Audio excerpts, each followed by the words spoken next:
Hello everyone, आप सभी दोस्तों का स्वागत करते हैं एक और नई इंपॉर्टेंट वीडियो में। इस वीडियो में बात करने वाले हैं दूसरे दिन की समाप्ति के बाद एसेंट माइक्रोसेल आईपीओ की डे 2 की सब्सक्रिप्शन स्टेटस किस तरीके से कैसे देखने को मिली, क्यूआईबी और एचएनआई के द्वारा कितने number of times subscription figure दिखा रही है, और देखा जाए तो रिटेलर्स की तरफ से जिस तरीके से जैसे रिस्पॉन्स दिखाई जा रही है उसके अकॉर्डिंग अलॉटमेंट चांस आप किस तरीके से अपनी बढ़ा सकते हैं, इनके बारे में इस वीडियो में डिटेल्स में हम लोग बात करेंगे।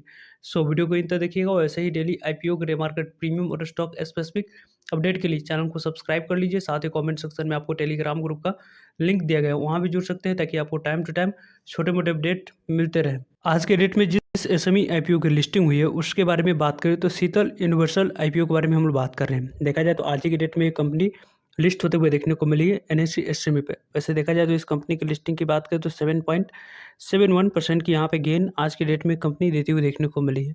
इस आईपीओ में जो ग्रे मार्केट प्रीमियम हम लोगों ने देख रखा था 15% के आसपास, उसके आसपास यहाँ पर लिस्टिंग होते हुए देखने को मिला है। मार्केट में उतनी रौनक नहीं होने की वजह से भी इस आईपीओ में उतनी अच्छे रिस्पॉन्स नहीं देखने को मिली है। तो वैसे देखा जाए तो मेरी एक्सपेक्टेशन थी कि इस आईपीओ में 20% तक की लिस्टिंग मिल सकता है। पर्सनली मैंने इस आईपीओ में अप्लाई नहीं किया था और आप सभी के साथ मैंने शेयर भी किया था कि मैं इस आईपीओ में अप्लाई नहीं किया हूँ। वैसे देखा जाए तो इस आईपीओ में एनआई कैटेगरी में 212 गुना आईपीओ सब्सक्राइब होते हुए देखने को मिला और 129 गुना की बात करें तो रिटेलर्स कैटेगरी में आईपीओ सब्सक्राइब हुई। और टोटल यदि हम लोग बात करें सब्सक्रिप्शन फिगर की तो 179 गुना आईपीओ सब्सक्राइब होते हुए देखने को मिला। जिस तरीके से जितने नंबर ऑफ टाइम से आईपीओ सब्सक्राइब होते हुए देखने को मिली थी उसके अकॉर्डिंग 30% तक की लिस्टिंग मिलनी चाहिए थी, लेकिन इसके ग्रे मार्केट प्रीमियम में डिमांड नहीं होने की वजह से इस तरीके की आपको देखा जाए तो मोमेंटम देखने को मिली है। ओवरऑल जो मोमेंटम रही वो आप लोगों को पॉजिटिव लिस्टिंग देते हुए देखने को मिला है, जिसके कारण से जो आज के डेट में हम लोग आईपीओ के बारे में बात कर रहे हैं उसकी ग्रे मार्केट प्रीमियम में किसी भी तरीके की कोई भी फर्दर प्रेशर नहीं देखने को मिल रही है। तो हम लोग बात करें जो नए फैमिली मेंबर्स जो रहे मैं उनको बताते चलूँ कि एसेंट माइक्रोसेल आईपीओ के बारे में यदि हम लोग बात करते हैं तो 8 दिसंबर से आईपीओ ओपन हुई। आज इस आईपीओ में देखा जाए तो दूसरा दिन आपको अप्लाई करने के लिए रखा गया था। यहाँ पे देखा जाए तो कल इस आईपीओ में आखिरी दिन होने वाला है अप्लाई करने के लिए, यानी कि आप लोग नेट बैंकिंग और आसपास से यूज़ कर रहे हैं तो 3 बजे से पहले आप अप्लाई कर देंगे।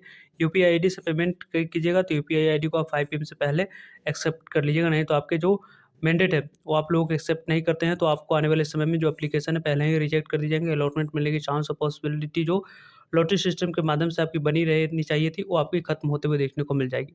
वैसे देखा जाए तो कंपनी की face value 10 rupees, price band के अकॉर्डिंग 140 रुपये कंपनी की cutoff price, 1000 equity of share इस आईपीओ में आपको अप्लाई करते समय सेलेक्ट करनी है। ओवरऑल देखा जाए तो 1,40,000 आपके पास अमाउंट्स होगी तो जाकर इस आईपीओ में मिनिमम या मैक्सिमम रिटेलर्स कैटेगरी में एक ही लॉट आप अप्लाई कर सकते हो। वैसे देखा जाए तो इस कंपनी के 78.40 करोड़ की टोटल इशू साइज है। 78.40 करोड़ की इशू साइज की बात करें तो लगभग 50% शेयर क्यूआईबी के पास जाते हुए देखने को मिलेगा, 35% शेयर रिटेलर्स के पास जाएगी और 15% शेयर एनआई कैटेगरी के पास जाते हुए देखने को मिलेगा। बुक बिल्ड इस आईपीओ में एनएससी एसएमई पर कंपनी लिस्ट होते हुए देखने को मिल जाएगी। इस आईपीओ में आप अप्लाई करें कल तक, तो यहाँ पे कल लास्ट डेट इस आईपीओ में अप्लाई करने के लिए रखी गई है और कल यदि इस आईपीओ में अप्लाई कर देते हैं तो इसी वीक आपको इस कंपनी में अलॉटमेंट मिली या नहीं उसके बारे में इन्फॉर्मेशन 13 दिसंबर को यहाँ पे मालूम चल जाएगी। और ऐसे देखा जाए तो 14 दिसंबर को नहीं मिलने पे पैसे रिफंड कर दिए जाएंगे और 14 दिसंबर को ही डीमेट अकाउंट में शेयर को क्रेडिट कर दिए जाएंगे और 15 दिसंबर को ये कंपनी लिस्ट होते हुए देखने को मिलेगी। कहाँ पे? तो ये कंपनी एनएससी एसएमई पर लिस्ट होते हुए देखने को मिलेगी। वैसे इस आईपीओ में मिनिमम या मैक्सिमम एक लॉट अप्लाई करने के लिए 1,40,000 आपके पास फंड्स होगी तो ही जाकर इस आईपीओ में मिनिमम या मैक्सिमम एक लॉट आप अप्लाई कर सकते हो। वैसे देखा जाए तो इस आईपीओ के बारे में यदि हम लोग बात करें तो लगभग आपको अप्लाई करने के लिए कितने अमाउंट्स की रिक्वायरमेंट है, तो 1,40,000। और इस आईपीओ में यदि आप अप्लाई कर रहे हैं और अपने प्रत्येक फैमिली मेंबर्स के डीमेट अकाउंट से एक एक लॉट अप्लाई करते हैं तो लॉटरी सिस्टम के माध्यम से अलॉटमेंट मिलने की चांस और पॉसिबिलिटी बनी रहेगी। नहीं तो एक लॉट एक डीमेट अकाउंट से अप्लाई कर रहे हैं तो रेयर ही है कि आपको अलॉटमेंट इस आईपीओ में मिलते हुए देखने को मिल जाए।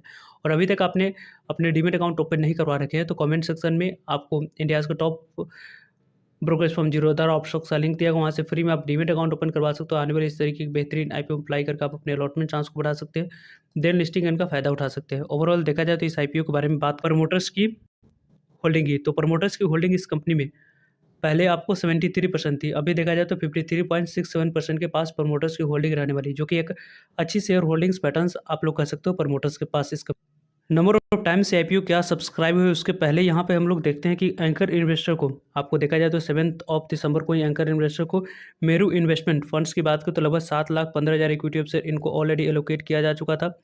निगन यहाँ पे अनडिस्कवर्ड फंड्स की बात करें तो लगभग आपको 3 lakh equity of share allocate already की जा चुकी थी।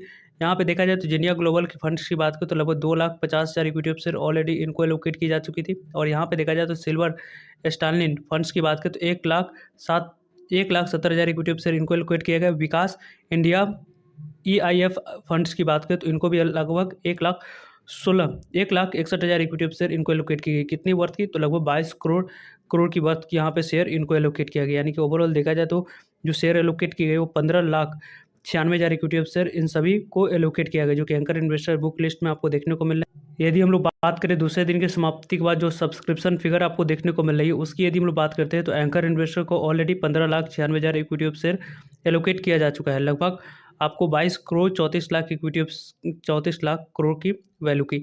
ओवरऑल देखा जाए तो इस कंपनी के बारे में बात करें तो यहाँ पे देख सकते हैं कि लगभग मार्केट मेकर्स को 2,80,000 इक्विटी ऑफ शेयर कितने वर्थ की? तो लगभग 4 करोड़ की वैल्यू की यहाँ पे शेयर एलोकेट की जा चुकी है। QIB कैटेगरी की बात करें तो दूसरे दिन के समाप्ति के बाद QIB कैटेगरी में लगभग थोड़ी सी अच्छी रिस्पॉन्स कल के यहाँ पे पहले दिन के मुकाबले देखने को मिली। 9.90 टाइम्स IPO सब्सक्राइब हुई थी।